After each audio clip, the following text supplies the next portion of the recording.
नमस्कार। हिंदी विभाग, मैं डॉक्टर विश्वनाथ चंद्रकांत पटेकर, साहित्य शास्त्र, इस विषय पर हम थोड़ी सी आज चर्चा करेंगे। साहित्य शास्त्र, साहित्य के काव्य प्रयोजन, उद्देश्य और कथ्य या प्रतिपाद्य जो है उस संदर्भ में हम आज चर्चा करने वाले हैं। रचनाकार जब रचना लिखता है तो उसके पीछे उसका जो उद्देश्य होता है वही उद्देश्य साहित्य में भी माना जाता है। साहित्य को काव्य या साहित्य या कविता ऐसे विभिन्न नामों से जाना जाता है या पहचाना जाता है। आचार्य भामह ने एक परिभाषा में लिखा है, धर्मार्थ काम मोक्षच्चु वैचक्षण्य कलासुच्च करोति कीर्ति प्रीतिच साधु काव्यम निबंधम। इस संस्कृत परिभाषा के अनुसार आचार्य भामह कहते हैं कि धर्म, अर्थ, काम, मोक्ष की प्राप्ति कलाओं में निपुणता के साथ साथ उत्तम काव्य की कीर्ति और प्रीति यानी आनंद प्रदान करने वाला होता है। इसीलिए धर्म, अर्थ, काम, मोक्ष के साथ साथ उत्तम कलाओं के कारण हमारे अंदर निपुणता प्राप्त होती है और उसके कारण मन में प्रसन्नता या आनंद का भाव निर्माण होता हमें दिखाई देती है। उसके बाद साहित्य का दूसरा उद्देश्य आचार्य मम्मट जो है उनका माना जाता है। आचार्य मम्मट ने काव्य प्रकाश इस ग्रंथ में अपने काव्य प्रयोजन या काव्य का उद्देश्य, साहित्य का जो उद्देश्य वो दिखाने का यहाँ पर प्रयास किया है। वो कहते हैं कि काव्य यशस्य अर्थ कृत्य व्यवहार विदे शिवेत रक्षते सदपद निवृत्ति कांता सम्मित तयोपदेश उजे। तो इनका ये जो काव्य प्रयोजन है, यह काव्य प्रयोजन सर्वसम्मत है और उसे सर्वश्रेष्ठ यहाँ पर माना गया है। उसका यहाँ पर जो विश्लेषण है वो बहुत गहरा है। उसके बाद आचार्य मम्मट कहते हैं कि उन्होंने काव्य के 6 प्रयोजन बताए। वो 6 प्रयोजन है उस परिभाषा के अनुसार काव्य यशस्य अर्थ कृत्य व्यवहार विधेय शिवेत रक्षते तद पद निवृत्ति कांता समित तयोपदेश युजे। उसमें काव्य के प्रयोजन है, पहला यश प्राप्त करना, अर्थ प्राप्त करना, लोक व्यवहार ज्ञान, अनिष्ट का निवारण या लोक मंगल, आत्म शांति या आनंदानुभूति, कांता समित उपदेश। इस तरह से पहला अगर हम देखेंगे तो यश प्राप्त, यह प्राचीन समय के जो रचनाकार थे, कवि थे, वो यश प्राप्त करना चाहते थे तो वो यश प्राप्त करने के लिए राजा महाराजा के दरबार में जाकर यश प्राप्त करते थे। उनकी कविता हो, उनकी रचना हो, उनका गुणगान करके, उनका विश्लेषण करके राजा का अगर वो बात अच्छी लगी तो वो राजा उनसे उनके दरबार में कवि के रूप में उन्हें पहचाना जाता था। अर्थ प्राप्त करना, मनुष्य जो है, मनुष्य समाजशील प्राणी है और हमारा जीवन व्यतीत करने के लिए, हमारे जीवन को जीने के लिए यश यानी धन दौलत यह महत्वपूर्ण माना जाता है। आर्थिक नियोजन अगर हमारा अच्छा हो या आर्थिक रूप से हमारे पास धन दौलत हो तो निश्चित रूप से हम उसको अच्छी तरह से प्राप्त कर सकते हैं। तो अर्थ प्राप्त करना यह भी महत्वपूर्ण उद्देश्य यहाँ पर माना जाता है। उसके बाद है लोक व्यवहार।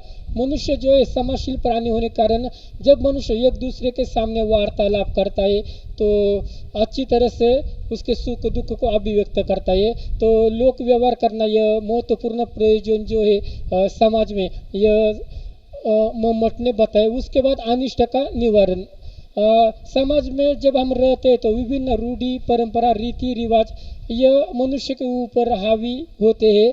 तो इन अनिष्ट रूढ़ी परंपरा का विरोध करना यह मम्मट ने बताए, इसका विरोध किया है। तो अनिष्ट जो निवारण है, अंधविश्वास, अंधश्रद्धा, इन सभी का नष्ट करना यह मम्मट का काव्य प्रयोजन है। आत्म शांति या आनंदानुभूति कब मिलती है? जब कोई रचनाकार कोई रचना लिखता है और उस रचना लिखने के पीछे उसका कोई न कोई उद्देश्य होता है।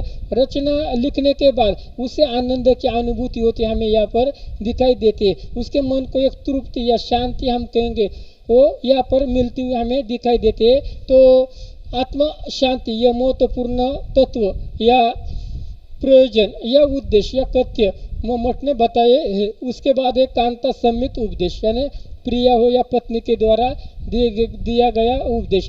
वह सुमधुर शब्दों में हमें उपदेश देती है और उस उपदेश के कारण भी मनुष्य के जीवन में सुख शांति समृद्धि आती हुई हमें यहाँ पर दिखाई देते हैं। तो इस तरह से काव्य के जो ये 6 प्रयोजन बताए, यश प्राप्ति, अर्थ प्राप्ति, लोक व्यवहार ज्ञान, अनिष्ट का निवारण, आत्म शांति, कांता समित उपदेश, ये सभी मनुष्य के जीवन में महत्वपूर्ण प्रयोजन, कथ्य, उद्देश्य, प्रतिपाद्य यह माने जाते हैं। तो सर्वश्रेष्ठ अगर कोई काव्य प्रयोजन है तो आचार्य मोहम्मद के उस परिभाषा के अनुसार ये 6 काव्य प्रयोजन सर्वश्रेष्ठ या सबसे महत्वपूर्ण माने जाते हैं। यश प्राप्ति के संदर्भ में हम अगर देखेंगे तो यश प्राप्त करना यानी कविगण जो है वो काव्य रचना में प्रवृत्त होते रहे हैं, अंत में यश प्राप्त ये मोहम्मद का प्रमुख काव्य प्रयोजन माना है।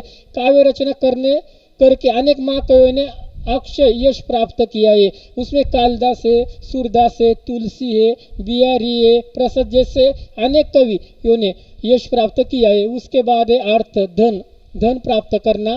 काव्य रचना का एक प्रमुख प्रयोजन है धन प्राप्त करना।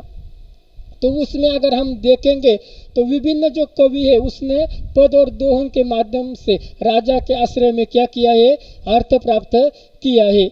उसके बाद अगर हम देखेंगे तो व्यवहार ज्ञान, मनुष्य समाजशील प्राणी है, समाज में रहकर वो बातचीत किस तरह से हमें करनी चाहिए यह व्यवहार ज्ञान वो बताने का प्रयास करता है। उसके बाद शिवेतर रक्ष, शिव का अर्थ है अमंगल या क्षति, अनिष्ट, रूढ़ी, परंपरा, इन सभी का विनाश करके मनुष्य अपने जीवन में सफल हो सकता है। अन्यथा रूढ़ी, परंपरा, अंधविश्वास इसको लेकर चलेंगे तो हमारा जीवन कभी सर्वश्रेष्ठ नहीं बन सकता। इसलिए समाज में व्याप्त अंधविश्वास के कारण, अज्ञान के कारण जो रूढ़ी परंपरा का निर्माण हुआ है उसका कठोरता से विरोध मोहम्मद ने अपने काव्य प्रयोजन में बताया। उसमें उनकी कुछ यहाँ पर अगर हम देखेंगे तो दिनकर जी ने युद्ध और शांति की समस्या को लेकर कुरुक्षेत्र की रचना की है। उसके बाद संस्कृत के कवि मयूर, इन्होंने कुष्ठ रोग से मुक्ति पाने के लिए मयूर शतक ये जो ग्रंथ है उसकी रचना की है। उसके बाद तुलसीदास जो है उन्होंने हनुमान बाहु की रचना बाहु रोग की पीड़ा से मुक्ति पाने के लिए की है। तो हमारे जीवन में बहुत सारी समस्याएं या कठिनाइयाँ आती है तो इन सभी से मुक्ति पाना यह हमारा एक महत्वपूर्ण कार्य है। उसके बाद है आत्म शांति, मन को तभी शांति मिलती है जब हम उस कार्य में सफल हो जाते हैं या उस कार्य का अच्छी तरह से नियोजन कर सकते हैं। तो मोहम्मद के ये छह प्रयोजन है, इन प्रयोजन के कारण उनके मन को आत्म शांति मिली।